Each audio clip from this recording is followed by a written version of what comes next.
হযরত আবু বকর রাদিয়াল্লাহু আনহু। আরবের মরু প্রান্তর, দুপুরের রোদে বালু তপ্ত হয়ে আছে, পা রাখা কঠিন। সেই বালুর উপর দিয়ে হেঁটে চলেছেন হযরত আবু বকর রাদিয়াল্লাহু আনহু। তিনি দেখলেন উত্তপ্ত বালুতে শুয়ে আছে এক যুবক। যুবকের পাশে তার মনিব দাঁড়িয়ে আছে। হযরত আবু বকর রাদিয়াল্লাহু আনহু বললেন, কি করেছে এই যুবক? কেন তাকে শাস্তি দেওয়া হচ্ছে? যুবকটির মনিব ক্রুদ্ধ কণ্ঠে বললেন, এ আমার ক্রীতদাস, সে ইসলাম গ্রহণ করেছে, তাই এই শাস্তি। আবু বকর রাদিয়াল্লাহু আনহু এর মনে দয়া হলো। তিনি ওই যুবককে কিনে নিলেন, এরপর তাকে মুক্ত করে দিলেন। এই যুবক ইসলামের প্রথম মুয়াজ্জিন বেলাল রাদিয়াল্লাহু আনহু। তার সুললিত কণ্ঠে প্রথম আজান ধ্বনিত হয়।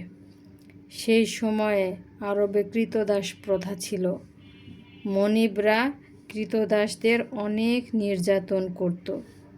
আবু বকর রাদিয়াল্লাহু আনহু অনেক ক্রীতদাসকে কিনে মুক্ত করে দিয়েছিলেন। আবু বকর রাদিয়াল্লাহু আনহু ছিলেন মুহাম্মদ সাল্লাল্লাহু আলাইহি ওয়াসাল্লামের ঘনিষ্ঠ সহচর। ইসলাম গ্রহণের পর তাঁকে অনেক অত্যাচার সহ্য করতে হয়েছে।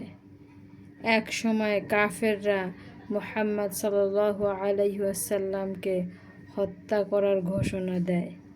তখন মুহাম্মদ সাল্লাল্লাহু আলাইহি ওয়াসাল্লাম মক্কা থেকে মদিনায় হিজরত করেন। সেই সময়ে তার সাথে ছিলেন আবু বকর রাদিয়াল্লাহু আনহু।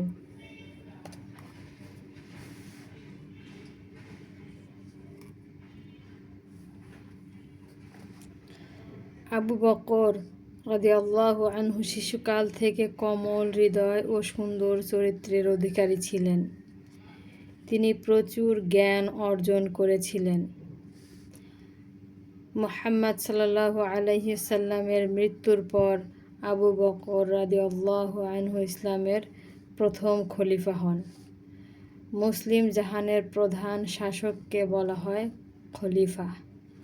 খলিফা হয়েও তিনি অসহায় মানুষের কথা ভুলে যাননি। কোষাগারের অর্থ তিনি ব্যয় করতেন গরিব দুঃখীদের কল্যাণে। মৃত্যুর আগে তিনি তাঁর মেয়ে আয়েশা রাদিয়াল্লাহু আনহাকে বলেছিলেন, মা আয়েশা, আমার কাছে রাষ্ট্রের একটি উট ও একজন দাস আছে।